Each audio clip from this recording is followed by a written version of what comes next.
Hola, hola. Sí. Bueno, un poco siguiendo la pauta que nos dio el fiscal de Estado cuando estábamos haciendo la introducción, la idea de este panel, que es un panel más pequeño en tiempo, pero no por ello deja de ser importante, lo que teníamos como idea era que cada uno desde el lugar que le toca exponer un poquito cómo tiene la mirada esa en relación a lo que es la jornada, la transparencia, la prevención, las contrataciones. Se habló un poquito en el inicio, la, las dos convenciones que nos rigen, las convenciones interamericanas y la Convención de Naciones Unidas de lucha contra la corrupción, tienen más o menos 20 años de vigencia. La ley de ética pública de la provincia, lo propio. La ley de contrataciones públicas, más o menos también 20, 25 años. Y por supuesto que esto implica que tengamos la necesidad de generar estos espacios de debate y de generar nuevas herramientas para hacer más transparente el Estado.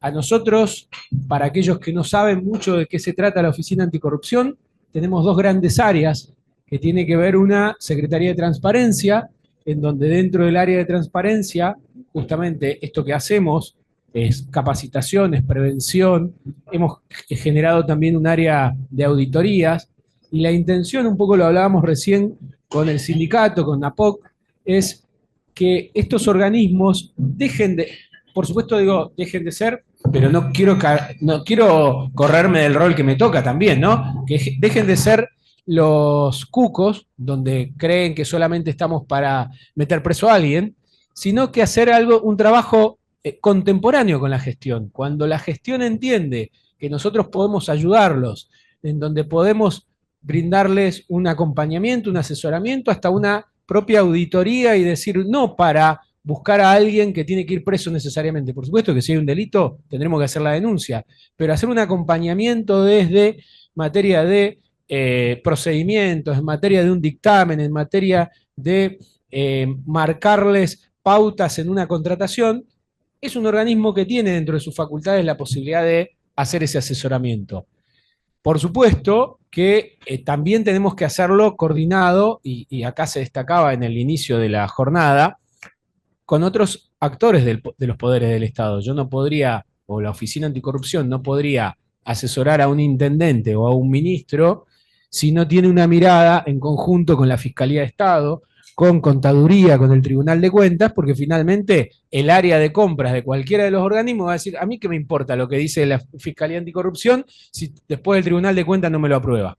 Entonces, por supuesto que esto es preciso hacerlo de manera coordinada y en conjunto e ir generando pautas, dictámenes, procedimientos de manera común para que le dé que seguridad al funcionario y la necesidad además que el funcionario muchas veces que llega a la gestión pública, a veces sin haber estado en la gestión pública, pero teniendo mucha experiencia en la actividad privada, también se deja acompañar, porque no es la intención nuestra, nosotros en ese área de transparencia y prevención y de asesoramiento, no tenemos por qué meternos en la decisión política del funcionario. El funcionario tomará sus decisiones políticas del trabajo que quiere llevar adelante, pero sí podemos, que para nosotros estará bien o mal, cuál es la decisión que si quiso construir 1000 viviendas o un hospital o, no sé, digitalizar y modernizar un área de gobierno. No es nuestra decisión esa, pero sí que el procedimiento de una digitalización sea transparente. Y quizás en ese camino necesita algún acompañamiento de parte de la oficina. Entonces, estas jornadas, en donde las planteamos como contrataciones, hay un fallo que siempre me gusta citarlo a mí de la Corte Interamericana de Derechos Humanos, que dice que la corrupción afecta algo tan importante como es la confianza del ciudadano para sus representantes. Y si no logramos recomponer ese vínculo de la ciudadanía con sus representantes, ya sean electos o del Ejecutivo, siempre vamos a estar en falta. Y en esta provincia ya pasó eso, en donde tuvimos causas que la justicia actuó bien, que hubieron condenados, que hubo decomiso de bienes, y todavía parece que esa relación de confianza entre el ciudadano y los representantes del Estado no está del todo recompuesta. Entonces, por supuesto, tenemos que trabajar en prevención, en asesoramiento. eh, no quiero avanzar en otro panel que vamos a estar de los organismos de control, pero bueno, sí básicamente plantear que nosotros de la oficina hacemos este acompañamiento, ya sea con municipios, con los organismos del Estado, así hemos firmado no solo con la legislatura, con el Ministerio de Educación, con el Ministerio de Gobierno, acompañando, por ejemplo, procesos o dictámenes o acompañamiento de incompatibilidades. Por ejemplo, la aplicación de la ley de ética pública, como decía el vicegobernador, que necesita una modificación. Pero algo tan simple como tener códigos en donde si un funcionario está actuando primero por un interés personal antes que por un interés estatal, y por más que todavía la ley de ética pública no tenga una sanción penal, y hay algo irregular ahí. Si estoy anteponiendo mi interés personal por el interés del Estado que represento. Entonces, ese trabajo de acompañamiento a los estamentos del Estado también lo hacemos desde el área de prevención. Y después, por supuesto, como ha pasado, como sigue pasando, la fase investigativa, en donde también ahí interactuamos con los organismos, porque ante la situación de una denuncia, nosotros hacemos requerimientos, hemos ido a tomar vista, hemos ido a buscar expedientes, y no necesariamente todos los casos merecen una denuncia penal. Hemos hecho recomendaciones porque hemos detectado que las irregularidades que se han cometido en el Estado no ameritan una sanción penal o una denuncia penal, pero sí algún procedimiento. Por ejemplo, hace poco, por una intervención en Esquel, detectamos que habían irregularidades en un organismo del Estado, pero del tipo operativo. Pero en realidad, ¿qué pasaba?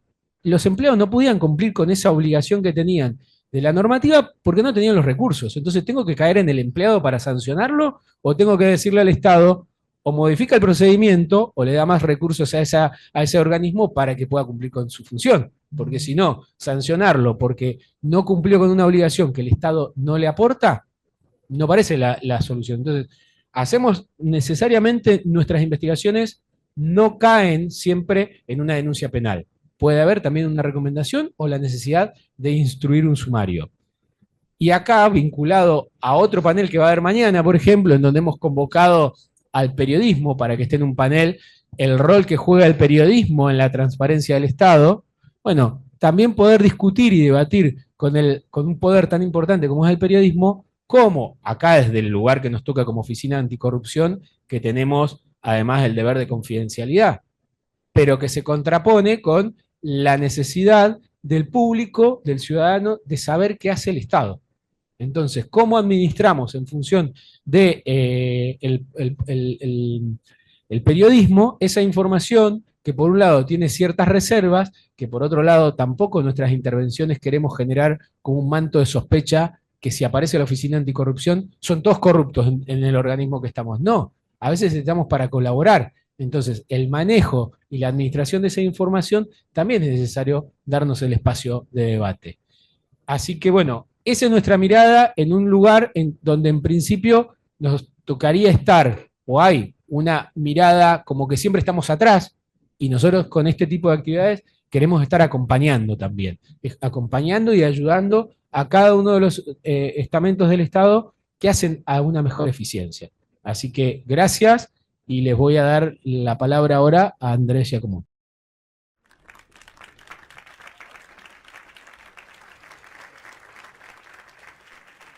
No, yo iba a ser un poco el que iba a romper el protocolo de la charla más tradicional. Voy a tratar de hacerlo después. Hay algunos conceptos que sí me parece que vale la pena hablar, destacar. Me da un poco de pudor hablar de división de poderes frente a un constitucionalista. Eh, yo me dedico más al derecho administrativo, que es por ahí la rama ejecutora del derecho constitucional, pero en sí el panel también habla de lo que es división de poderes y un poquito contar la experiencia desde cada uno de nuestros organismos. Y cuando escuchaba y fui tomando también nota un poco de algunas palabras o institutos que fueron nombrando en el devenir, tanto de ahora como de la apertura, anotaba división de poderes, transparencia, contralor, modernización, contrataciones, seguridad del funcionario, seguridad, confianza del ciudadano. Sobre cada uno de estos conceptos podríamos estar discutiendo muchísimo tiempo y podríamos hacer una jornada de cada uno de estos conceptos. Yo creo que por ahí en el devenir de estas jornadas lo que vamos a tratar de trabajar, supongo entre todos, es cómo hilamos cada uno de estos institutos. Muchas veces cuando hablamos de transparencia, no voy a obviar cuál es el rol de la Fiscalía y cuál es mi mirada desde ahí, pero muchas veces cuando hablamos de transparencia, lo primero que nos imaginamos es un poco un instituto, un pilar de la República, que es la cosa pública y la publicidad de los actos de gobierno, y sí es cierto que es uno de los ejes principales. De hecho, por ejemplo, yendo a lo que es la Fiscalía, nosotros todo lo que son los dictámenes nuestros lo tenemos publicado, al igual que lo que ha acontecido hace poco en la legislatura, en la página para poder verificar y para que se pueda constatar cada uno de los dictámenes cuál es la opinión de la Fiscalía en cada uno de los procedimientos en los que interviene. La transparencia en cuanto a publicidad de los actos de gobierno, no hay ningún tipo de duda que es uno de los pilares. Pero si lo tengo que atar a lo que es el contralor y a lo que es la modernización, y ahí también llevarlo a lo que es las contrataciones, que es un poco también lo que venimos a hablar, creo que tenemos que verificar un poco cómo se da esta transparencia en cada uno de los procedimientos de las contrataciones que lleva adelante el Estado y cuál es también nuestro rol como ejecutores del sistema. La transparencia va en cada uno de los puntos, no solo eh, al momento de la adjudicación de una obra, al momento de la contratación. La transparencia se da en cuál es el procedimiento que estamos llevando adelante para llegar a esa contratación. Es decir, en una primera etapa, la transparencia también va en cómo se confecciona un pliego, la transparencia está en por qué hago una contratación directa o una licitación, la transparencia está en cómo hago para elegir el mejor procedimiento ante cada situación que el Estado tiene que ejecutar. Ahí también va la transparencia. Porque si yo termino generando situaciones que tal vez que la publicidad posterior están perfectos, pero en el devenir de ese procedimiento tuve irregularidades en la conformación, ya sea por dolo, es decir, sabiendo que lo estoy haciendo mal, o por falta de conocimiento de cómo lo tengo que hacer, bueno, lo cierto es que eso tampoco termina siendo transparente al momento de llevar adelante ese contrato. Obviamente, firmado el contrato y la ejecución lleva también todo un procedimiento que va de la mano del contralor. Va de la mano del contralor de cómo se ejecuta ese contrato y de cuál es el rol que cada uno de los organismos lleva adelante dentro de esa ejecución. Y obviamente, una vez finalizado y ante detectar ciertas irregularidades, cuál es el rol que tienen ciertos organismos, que ahí sí ya pasamos muchas veces de una instancia administrativa a una instancia judicial cuando ha habido irregularidades que lo ameritan, y ahí el rol fundamental de la Oficina Anticorrupción y el Ministerio Público Fiscal. Ahora bien, la Fiscalía de Estado y la Escuela de Abogados. ¿Por qué me obligo a hablar en ambos roles? Porque son cosas que, si bien comparten ciertos puntos, tienen ciertas aristas que los hacen particulares. La Fiscalía de Estado interviene en los procedimientos de licitación, en donde da el último visto jurídico previo eh, a finalizar esa contratación. Ahora, cuando armamos y creamos la Escuela de Abogados, que de hecho también firmamos convenio con la Oficina Anticorrupción, con la legislatura, lo que vimos fue justamente eso. Muchas veces ciertas irregularidades se terminan planteando por falta de conocimiento de los operadores del sistema. Y cuando hablamos de operadores del sistema, hablamos de operadores del sistema, en principio abogados de cada una de las reparticiones, pero muchas veces también los auxiliares. De hecho, si mal no recuerdo, en los primeros cursos que llevamos adelante, entre la legislatura y el CEPS, acá en la legislatura, fue para establecer los procedimientos administrativos y tener ciertas herramientas básicas que hagan a la transparencia, como era, por ejemplo, formar expedientes. Hoy estamos hablando de modernización. La modernización, sin lugar a dudas, hace a uno de esos pilares, que es la publicidad de los actos de gobierno, porque nos permite muchas veces visualizar online en qué se ejecuta el presupuesto o cuáles han sido los resultados. Ahora, la modernización también impacta, por ejemplo, lo que son la formación de expedientes. ¿Qué es el expediente digital? Sino una herramienta de transparencia. ¿Por qué? Porque yo, una vez que lo cargo en un sistema, una foja dentro de ese expediente digital, ya no la puedo modificar, cosa que lamentablemente tenemos antecedentes de esas características dentro de la administración pública. Entonces, también hace a la transparencia la modernización del sistema. ¿Por qué lo llevo como correlato con la escuela y la función de la escuela? Muchas veces esa capacitación no solo evita algunos hechos, obviamente los hechos dolosos, es decir, cuando se sabe que se está haciendo la cosa mal, eso no se va a poder evitar y ahí entrará un poco la etapa represiva. Pero lo que tiene que ver con la capacitación, sin lugar a dudas, que nos va a facilitar todo lo que tiene que ver con los errores administrativos que muchas veces terminan en algún ilícito. Eh, Andrés, sí, por favor. aprovechando la informalidad, digo, un tema que hemos hablado también en otras oportunidades. Hay una costumbre en el Estado de pareciera, acople un poco, pareciera que mientras menos pongo en el acto administrativo mejor, porque capaz que zafo. Y en realidad es al contrario. Tenemos que motivar estos activos, porque cuando los motivemos van a saber a ciencia cierta por qué elegimos una contratación directa, que capaz que en ese caso, por más que la licitación pública, la licitación pública es el procedimiento madre, en este caso era necesario.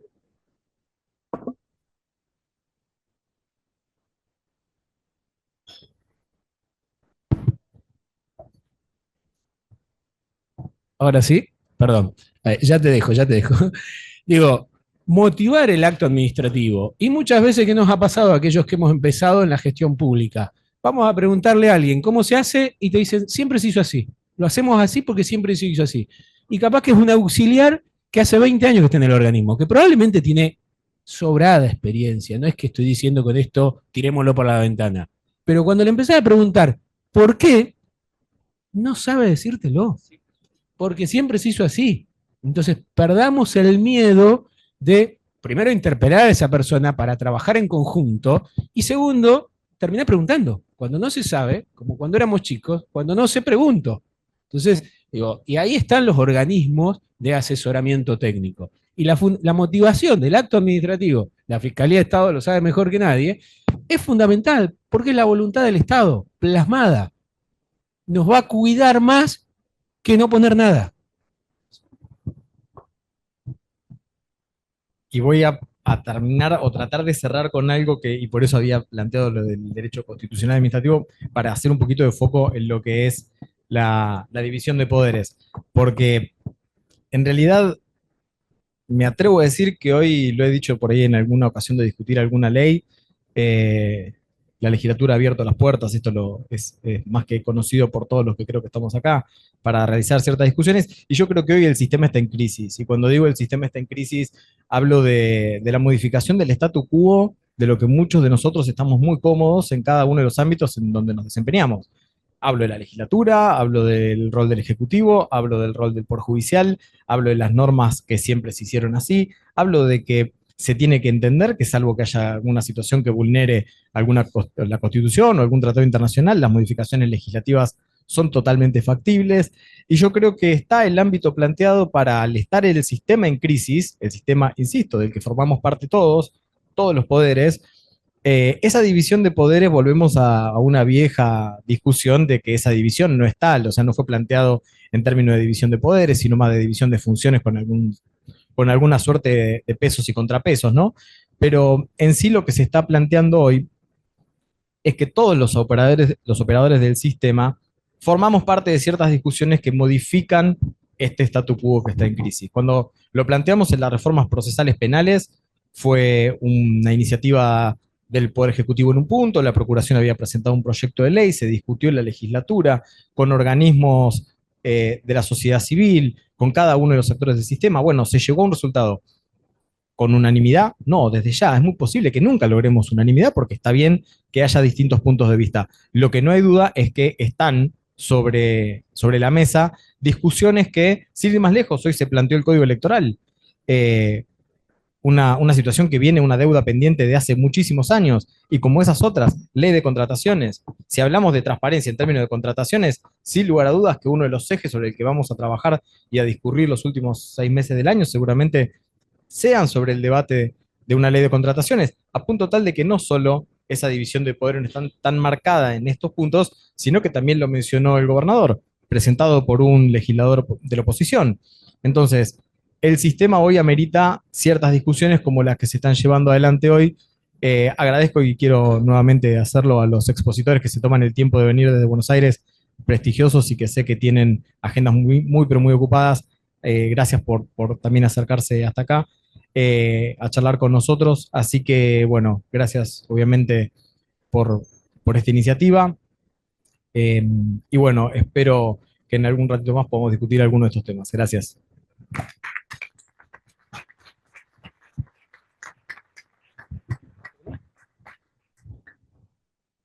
Buen día. Bueno, gracias al doctor Carmona por la invitación, al doctor Mena, al doctor Giacomone, compañeros de, de tránsito de esta gestión, de esta novel gestión de la Administración Pública Provincial. Y en mi caso, como bien decía mi tocayo, Andrés, quizás la provincia en los últimos años ha transitado un camino, como bien ustedes lo saben, de unas varias situaciones de corrupción, una cuestión, digamos, culturalmente, obviamente reprochable.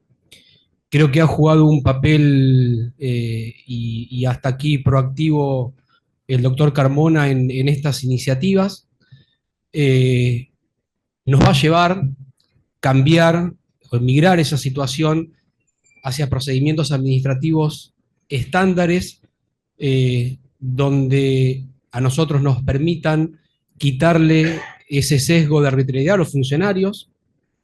Quizás ese fue el objetivo central del gobernador Torres desde el inicio de la gestión, y apuntando, como bien decían en la apertura de este congreso, en la transparencia.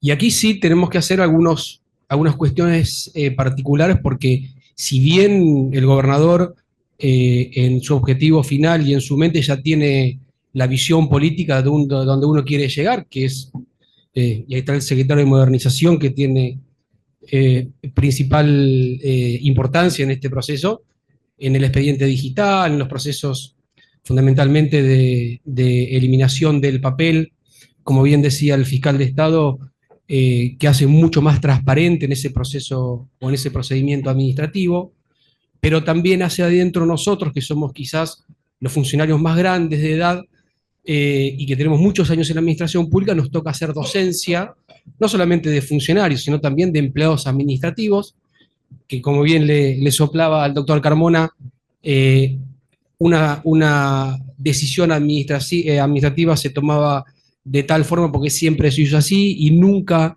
ha tenido la posibilidad ese funcionario o ese empleado administrativo de poder capacitarse para tener un entendimiento mayor en la fundamentación de un acto administrativo. Esta también es una realidad. Pero también en ese objetivo fundamental de erradicar el papel y de un procedimiento mucho más claro en las tomas de decisiones, también es a nosotros, son los ministros y los secretarios de Estado, tener hoy alguna herramienta que uno muestre, en este caso, cuál es la decisión política, que es la transparencia. Bien decía el doctor Mena, también en la apertura, que la publicación de las resoluciones de esta casa también dotó y le dio transparencia a la administración de esta legislatura, pero también nosotros como representantes del Ejecutivo y de cada uno de los ministerios tenemos y tuvimos la oportunidad a partir del 9 de diciembre, cuando asumimos, dar algunos pequeños hitos de transparencia. En el caso particular del Ministerio de Gobierno, ustedes bien saben que el autotransporte público de pasajeros en la provincia y a nivel nacional, la composición de la materia tarifaria tiene un requisito o un carácter especial, que es el subsidio, ¿sí? Tanto del Estado Nacional, que hoy no existe más el subsidio nacional, pero sí del Estado provincial. A partir de la asunción del gobernador Torres, la indicación que nos dio el Ministerio de Gobierno es la publicación del 100% de los subsidios que el Ministerio de Gobierno le da a las empresas de transporte urbanas e intraurbanos. Del mes de diciembre hasta el mes de mayo de este año, hemos invertido, porque para nosotros no es un gasto, sino es una inversión, que el ciudadano de la provincia del Chubut tenga y pague una tarifa razonable, más de 2.300 millones de pesos. Entonces, en la página del Ministerio de Gobierno, en el link de subsidio al transporte, va a estar detallado los montos y los meses de cada una de las empresas. Bueno, Eso también es parte de la transparencia que nos dio o que nos indicó el gobernador a partir de la asunción. Y también en materia de corrupción, y esto es una cuestión y es una opinión personal, es eludir la acción del Estado o el accionar primario, en este caso de un ministerio o de una secretaría, para que determinada acción la ejecute un tercero mediante un procedimiento engañoso o simulado y que no la pueda desarrollar o ejercer el propio empleado público. Esto me ha pasado al momento de asumir, donde el Ministerio de Gobierno había llamado una licitación para digitalizar y modernizar los registros que están a cargo de esta cartera, el registro civil, la Inspección General de Justicia, el registro de la propiedad inmueble y la Escribanía General de Gobierno, por un monto de más de 3.700 millones de pesos. Para ubicarnos en un contexto presupuestario y haciendo una equiparación en monto, tengamos en cuenta que el interconectado Garayal de Camarones, línea de transporte de energía y subestación fue presupuestado en 1.900 millones de pesos. Entonces, tengamos en mente cuál fue ese procedimiento, como bien decía el fiscal de Estado, que no solamente es la arbitrariedad, como cuentan los funcionarios para tomar una decisión, sino también para eludir una acción primaria que una cartera y un empleado lo podría hacer. Bueno, nosotros lo hicimos, tomamos la decisión política con el gobernador de hacerlo, hemos pedido al vicegobernador, hecho una jornada con colegios de abogados y ciencias económicas, fundamentalmente para el desarrollo del sistema informático de la Inspección General de Justicia, que aquí lo tenemos al doctor Ernesto de Alessandro, que en los próximos días seguramente va a asumir como Inspector General de Justicia y va a estar en ese proceso también. Entonces, toda, en este caso, la sapiencia y el conocimiento de los funcionarios en establecer los procedimientos estándares que bajen la arbitrariedad de cada uno de los funcionarios, pero también que nosotros tengamos la posibilidad, en este caso, de consultar con la Oficina de Anticorrupción, porque todos nos podemos equivocar. Esta es la realidad. La provincia del Chubut es una provincia, como dije anteriormente, que venía con reproches desde el punto de vista administrativo de corrupción muy importante, que en estos 7 meses la decisión del gobernador fue, obviamente, corregir y en este caso trabajar mancomunadamente tanto con la Oficina de Anticorrupción como con el fiscal de Estado. También esa decisión política es más allá de la división de poderes y nosotros somos conscientes de la competencia que tiene cada poder. Nosotros venimos trabajando en forma mancomunada con la legislatura. El gobernador es una persona joven, 36 años, entonces tiene un ritmo de trabajo intenso. La legislatura creo que en los últimos 10 años no ha trabajado en sesiones extraordinarias y ordinarias como lo ha hecho, ¿sí? La sanción de la ley de transparencia de obra pública, yo recuerdo que el 26 de diciembre el gobernador en Casa de Gobierno quemada y con la obra parada anunció la remisión de este proyecto que va a ser las veces de transparentar el procedimiento y que el ciudadano, que es en última instancia quien financia el presupuesto del Estado y las obras del Estado, la decisión del gobernador fue presentar ese proyecto y fines del mes de enero teníamos la sanción de la Ley de Transparencia de Obra Pública. Bueno, son todos pequeños hechos políticos que van marcando cuál es la decisión del gobernador. Ojalá lleguemos a la erradicación del formato papel en los procedimientos administrativos. Y felicito al doctor Carmona por este congreso y por esta exposición, y a ustedes por habernos escuchado y también por haber podido participar y también trabajar en el futuro con estos nuevos procedimientos y fundamentalmente para erradicar, como bien decía el doctor Miquel Arena, un flagelo terrible en la administración pública como es la corrupción. Muchas gracias.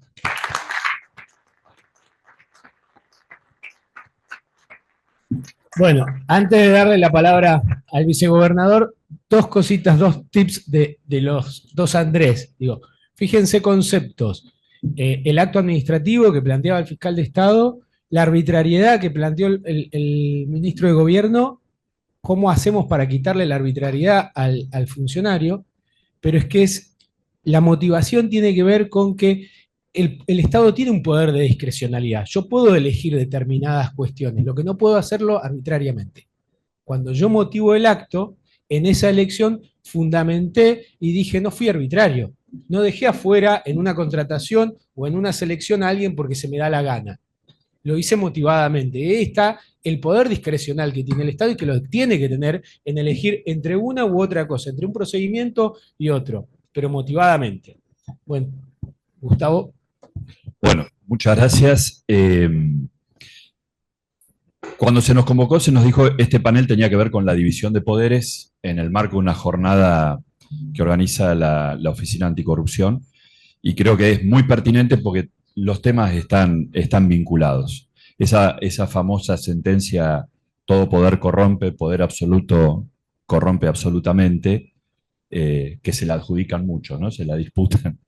Pero es cierto, y por eso la división de poderes, que es una cuestión que la trae el constitucionalismo, no es casual, porque donde dividimos el poder hay más garantías, justamente, hay más anticuerpos contra la arbitrariedad que comenta Diego, contra la corrupción, que es una forma, como se dijo acá, de resentir la calidad de los bienes públicos, porque son dineros que se distraen para el bolsillo de un funcionario venal o de un particular, o de los dos, generalmente, y faltan en esas obras, como comentaba Andrés recién, ¿no? O en esas obras son los servicios que tiene que brindar el Estado.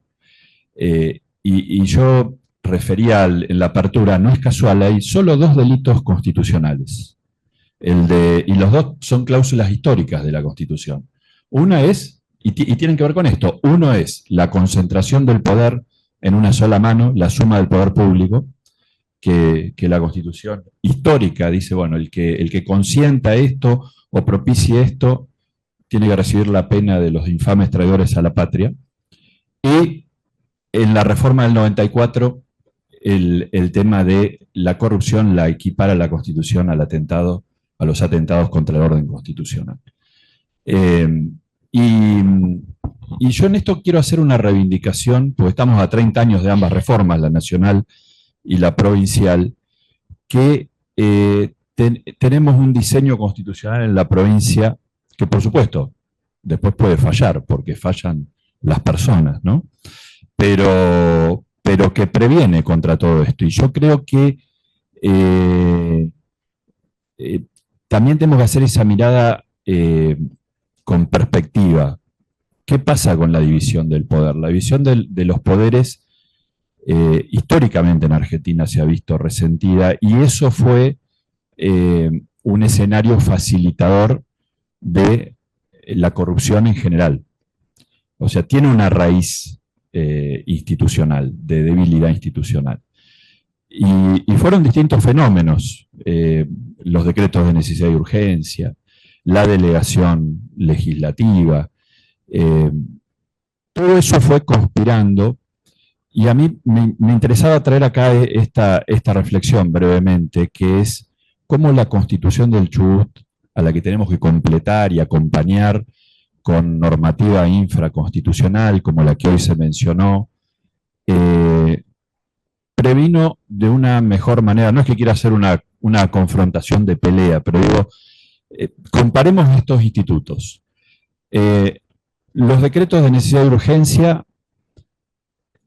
son un permiso, en realidad, una tolerancia. No es que la Constitución lo pone como una opción. Bueno, legisle por decreto o legisle por legislatura o por poder legislativo. Pero la Constitución de Chubut cerró el mecanismo, no lo delegó en una ley, dijo, bueno, son 5 días para remitirlo a la legislatura, 30 días para tratarlo. Si no lo trata la legislatura, se cae, desaparece de la escena jurídica. Para validarlo se necesita 2/3, es decir, le sube el cómputo de adhesiones legislativas para aprobar. O sea que no es un camino al cual invita la Constitución. A diferencia de lo que pasó a nivel nacional con los distintos gobiernos. Hay un trabajo muy bueno de Santiago Alfonso, un constitucionalista, de Alfonso Santiago, perdón, que él dice hasta el 18, que es cuando relevó, se habían sancionado 4.200 leyes y se habían aprobado casi 1.200 DNU. O sea, un DNU por cada 4 leyes. Lo cual marca una distorsión, ¿no? Y cómo eso se fue agravando hasta que apareció un mecanismo de contención, malo tal vez, defectuoso, pero mecanismo al fin, que fue en el 2006 la ley reglamentaria de los DNU, y ahí esa tendencia aflojó hasta la pandemia. La delegación legislativa, que es cuando el Poder Legislativo le dice al Ejecutivo, te presto mi potestad para hacer leyes. Bueno, en la Constitución del Chubut está prohibida directamente, a diferencia del mecanismo del 76 de la Constitución Nacional. Y el otro formato, que es la promulgación parcial de leyes vetadas parcialmente, en la Constitución del Chubut solo está habilitada si lo autoriza previamente la legislatura. Me parece que son cuestiones a tener en cuenta, conjuntamente con el diseño del Consejo de la Magistratura, que tuvo la Constitución provincial, también taxativo, cerrado en la propia Constitución, en donde a veces nosotros no nos detenemos a pensar que no interviene el Poder Ejecutivo en el proceso de selección de leyes, porque no integra el Consejo de la Magistratura, en donde el orden de mérito que se elabora en ese Consejo hace que directamente se envíe a la legislatura, y la legislatura tenga en realidad, más que un acuerdo, un poder de veto, porque necesita reunir 2/3 del total de sus miembros para rechazar ese acuerdo. Bueno, han conformado un bloque que ofrece buenas garantías. Ahora nuestro desafío es trabajar en el plano infraconstitucional para dotar de un esquema normativo que refuerce esas garantías. Nosotros, hoy hablaba el gobernador, por ejemplo, de transparencia, últimos en el ranking de transparencias. Esta provincia que tuvo la tercera ley de acceso a la información pública, mucho antes que en el orden federal, la llamada Ley PAIS, en homenaje a su autor, y allá por el año 92, estamos hablando de más de 30 años. ¿Qué nos pasó para haber caído en ese ranking, ¿no? Que es un instrumento poderosísimo, una herramienta que empodera, como se dice ahora, a cualquier persona sin tutelaje, sin intermediario, para acceder a la información, no a la propaganda, sino al documento, al antecedente. No me contés, sino déjame ver a mí, y ahí es donde entra a jugar también la motivación, la trazabilidad.